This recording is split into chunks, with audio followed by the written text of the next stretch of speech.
Hello and welcome back to week 23 of Let's Make a Book Baby, where I am taking you all the way from the beginning of writing my book until I publish it. Today I thought that it would be fun to show you the chaos of what it's like to finish writing a book. My printer's talking, hang on.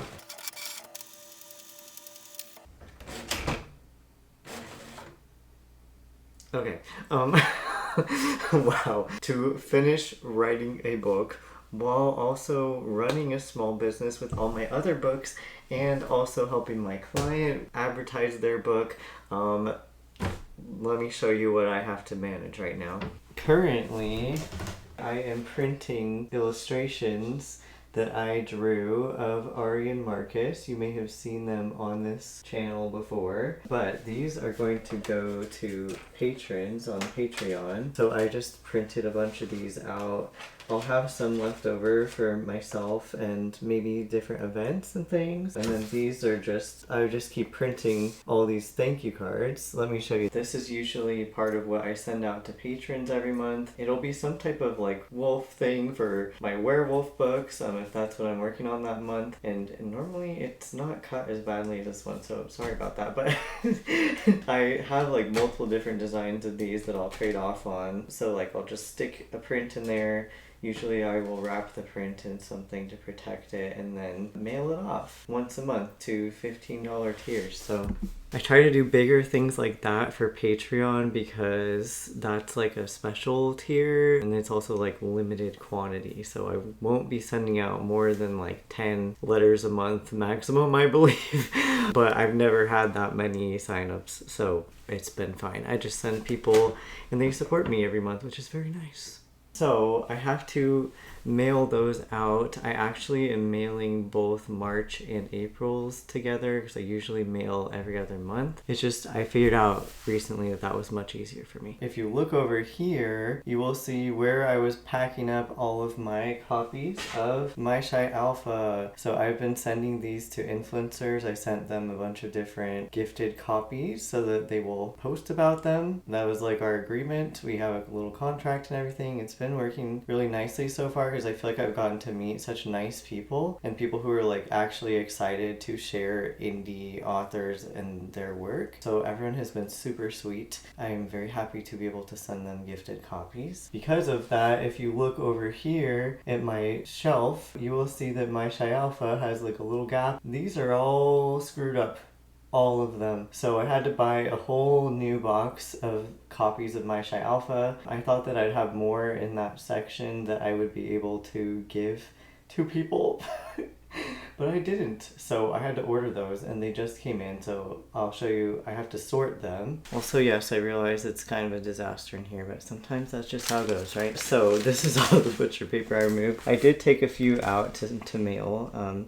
So I have to like look through these and see which ones are dented like this. Unfortunately, I think this box got more dented than usual, so I'm kind of disappointed about that. So I will just have to go through them all and assess which ones are good so that I know how much I have still left over. Because I do have like multiple different events coming up. I'm gonna have to take inventory of everything here and make sure that it all looks good, and also like create all of these like box sets. So I made these boxes, like I designed them and then I printed it and cut them out and like taped them together with double-sided tape. So like I have to make sure that I have a set amount of books and like enough books to just be purchased on their own and also to fill multiple box sets when I go to this event called Hot and Steamy in the Pacific Northwest.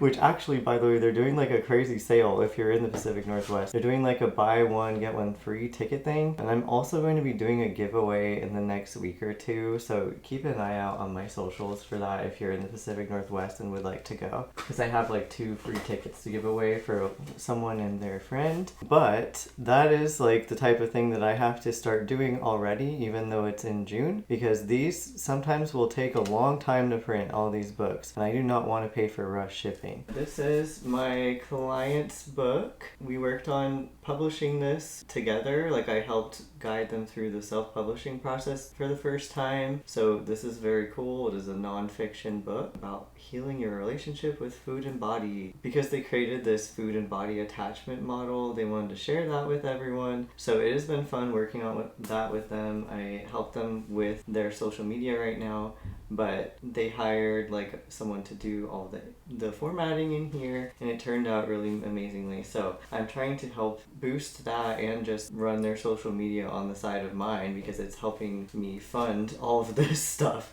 like on top of what I make from these books, which is pretty cool. I wanted to quickly give you an update on the book itself and how writing is going, because amidst all this stuff, yes, I have still been writing. Okay, I'm sitting, thank God. I have still been feeling not that great physically as well, but yesterday especially, I just sat down and I wrote like most of the day, which is something that I used to do. That's why I also used to finish my books like really quickly. But I think that with the time constraint I put on myself, except like I'm trying not to make it too crazy, but with the like minor deadline I set of finishing the final draft by April 30th, I kind of feel like, okay, I'm just like finishing unraveling all these pieces that I have been Frankensteining back into the book when I was removing different pieces and then liking certain parts that I removed and wanting to put back in and blah blah blah. So I'm almost done doing that. I did a lot of that yesterday, and I wrote like a lot of new stuff in there. So what I was doing was like, if I liked certain concepts and scenes, I'd have to reblend them into a new plot line that the book is following right now. So it will have some of the same interactions that I thought were cute or fun or really developed Marcus or Ari's character well. So I'll take that type of like concept and then reformat it in a way and rewrite the little middle pieces, like all the sentence in between that go along with those specific scenes, like the new scenes. So I've been doing that. It's pretty chaotic, but I feel better about it mostly. There's just one chunk that I just am struggling to put in, and I don't know if it's just not meant to go into this book. Sorry, this hair is in my eye. We'll see. I think I'll hopefully be doing that today on stream on Twitch, because I still am streaming. Sorry, my camera cut out. I still am streaming my writing process on Twitch, so every Tuesday especially, I always do writing streams on twitch.tv/riverkai. Just in case you haven't heard about this book that I am working on, The Book Baby, or you need a little refresh, it is LGBTQ plus shifter romance. It's a steamy romance, so there's gonna be a lot of spicy scenes, but honestly I feel like it's like a slow burn, so it's kind of surprising. It has like very high emotional intimacy and a lot of tension, and so the spicy scenes end up being really spicy because they've been waiting a while.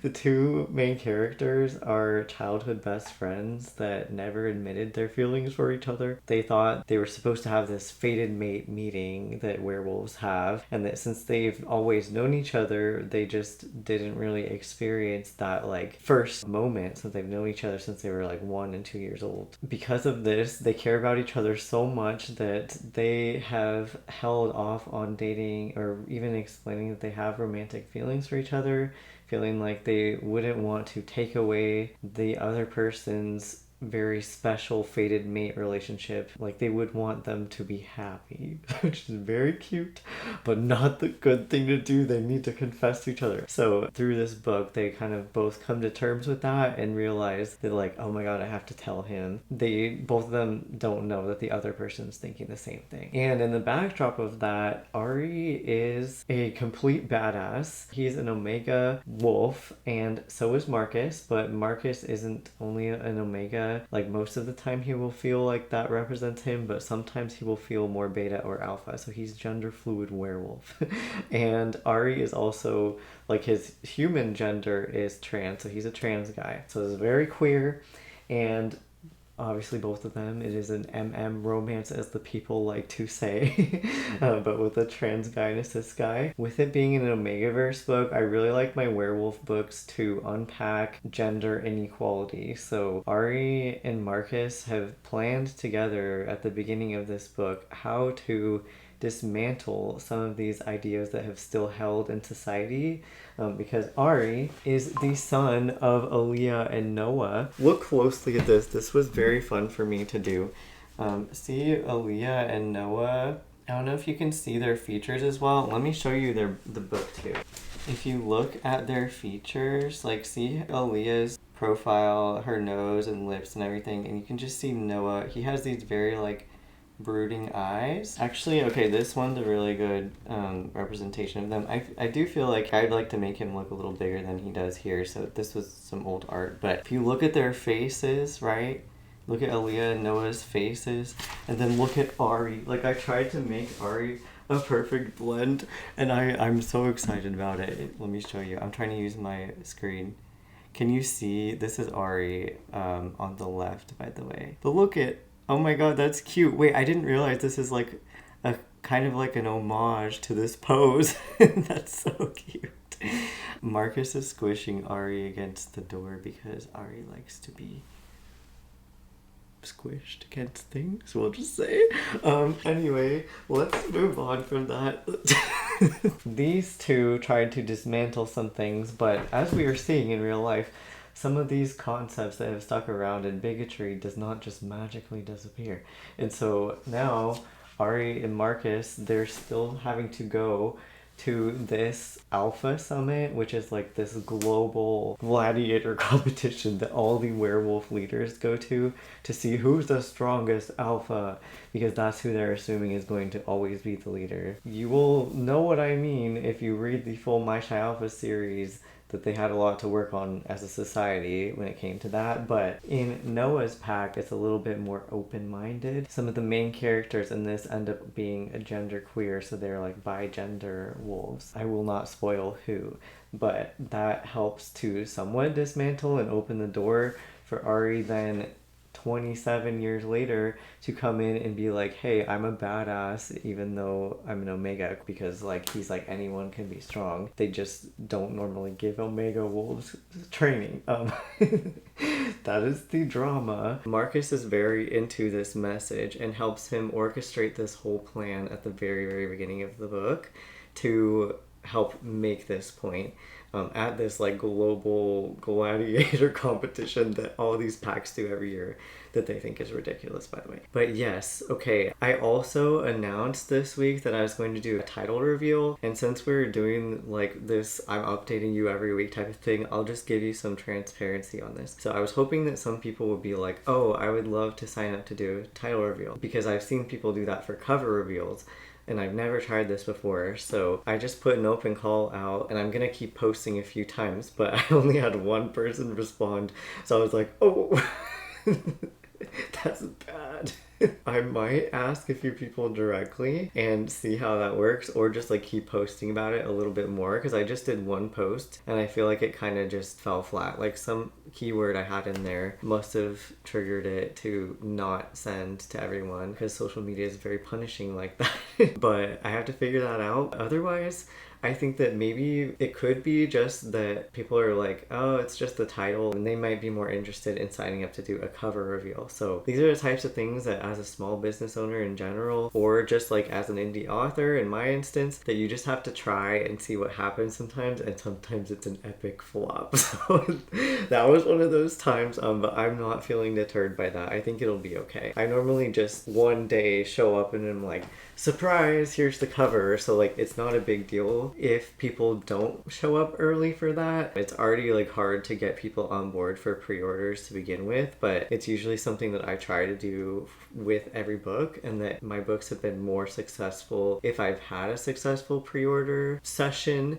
So I'm going to figure that out. I also, in the back of my mind, know that I have to start working out a Kickstarter. I'm still running with my plan of I need to do all the writing, and as we're editing, I'm gonna do all the artwork, and then I can worry about everything else. I think that the Kickstarter is gonna be like a lot of work to set up, but it's going to be something that will be extremely helpful for me to not just make money, like sell books, but also to spread the word, because as I mentioned before when I mentioned Kickstarter in this series, I had a successful Kickstarter campaign back in 2022, and people still will come up to me at events being like, oh, I remember your comic, I saw it on Kickstarter. I'm like, what?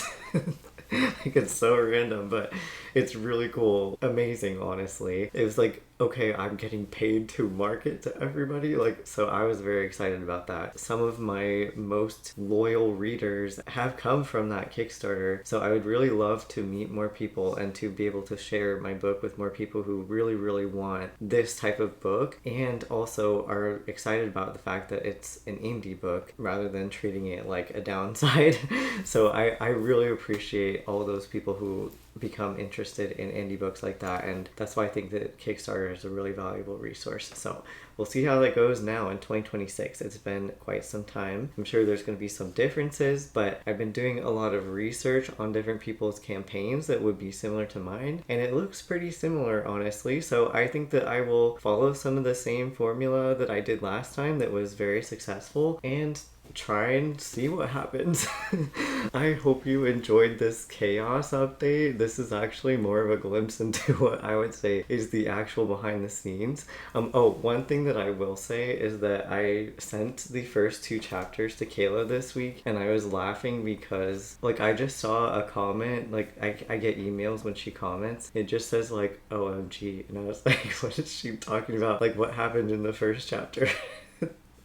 That was like an OMG, because I remember it was cute and stuff, but then I looked at it and she highlighted that I accidentally left a placeholder number in there because sometimes I like can't decide things. So Marcus on the right here, he is supposed to be a younger middle child of a big family. Part of what he's gone through is that his parents haven't really paid very much attention to them because they had too many kids. But I think that I made it excessive because my placeholder was that there were 10 kids. I was like, I wrote that. So Kayla commented like, OMG, like, I guess they're werewolves, so maybe it makes sense, but OMG. And then I was like, oh.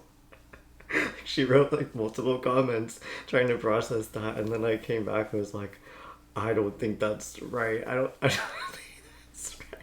I think they either have had though like 6 or 7 kids, which is still a lot of children, like too many children perhaps, depending on the person. But anyway, I'm not judging anyone. I'm just saying for me that would be too many children. But anyway, okay, let's move on. Yeah, so that was entertaining, and I warned Kayla not to read past that because I need to keep fixing it. But I do think that I need to finish editing myself a lot first because there's like a lot of things that I wanted to change before she goes through everything, to where I'm just gonna cut out some of my repeated phrases, put in some synonyms for different terms if I feel like they're repeated a lot, things like that before she reads it, and just gives me basically like developmental edits. So I'm excited for that and need to finish writing. So I will go. I hope you're having a good week. Thank you for watching. See you later.